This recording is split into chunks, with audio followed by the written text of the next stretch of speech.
It's clear that there is a serious humanitarian situation evolving, and one that will almost certainly get much worse before it gets any better. The forces of Ethiopia, the national forces of Ethiopia, are engaged in a conflict with troops loyal to the government of the province of Tigray, which is up in the far northwest.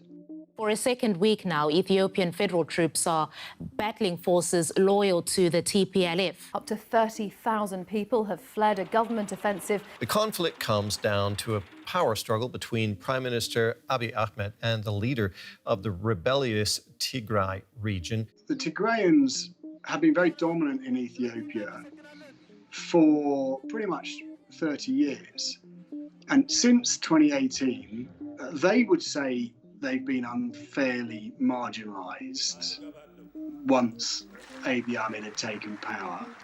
Abiy Ahmed says he just wants to be able to enforce the rule of law in the country and that nobody should be beyond the rule of law within Ethiopia. The TPLF old guards have continuously mounted both covert and overt attempts to undermine the people of Ethiopia and our new administration. The Tigrayans are no pushover. It's a population of 7 million out of 110 million in Ethiopia as a whole, but it's mountainous, it's rugged, the Tigrayans know their own ground.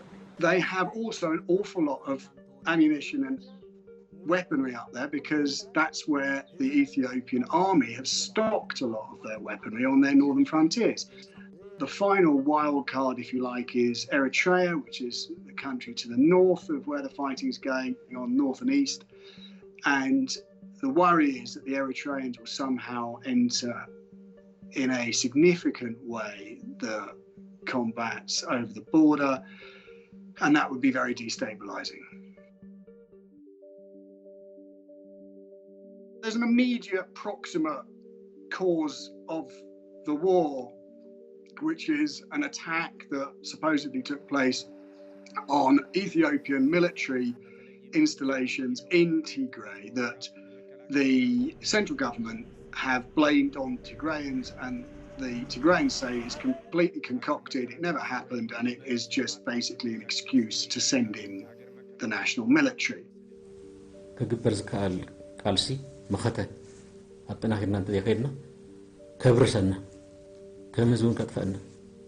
The main thing to say about the fighting is that we know almost nothing about it. No one can get in there. We've got no first-hand reports apart from those coming from refugees. We hear about airstrikes from Addis Ababa, the capital, which they say are surgical and precise. Tigrayan leadership says that artillery and airstrikes have been hitting civilians.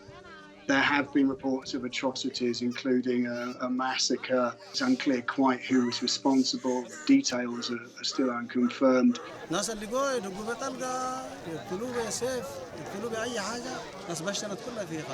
The refugees that we have managed to interview do talk about really terrifying experiences, bombing during the night, loud combat close to their homes.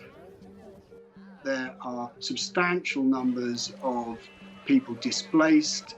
Something like 25 or 30,000 have crossed into Sudan to escape the fighting on the western border.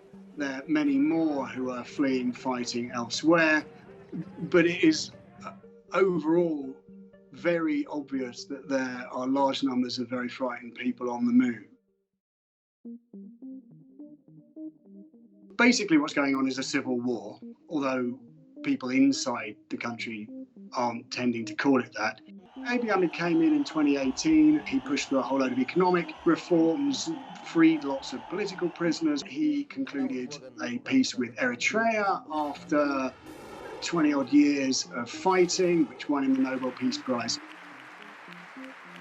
In the last year, Abiy has really struggled to manage the tensions that have developed in Ethiopia, partly as a result of the political spaces that has opened up with his reforms, and partly as a result of very long-standing historical, social, cultural, political, other factors, and has got stuck in a series of very difficult crises and almost has reverted to the Ethiopian strong central ruler, almost as a reflex. There's increasing pressure on Abiy Ahmed to call a halt, to start talking. He so far has indicated that he is not going to do that. To do that would be to legitimise those he sees as rebel leaders.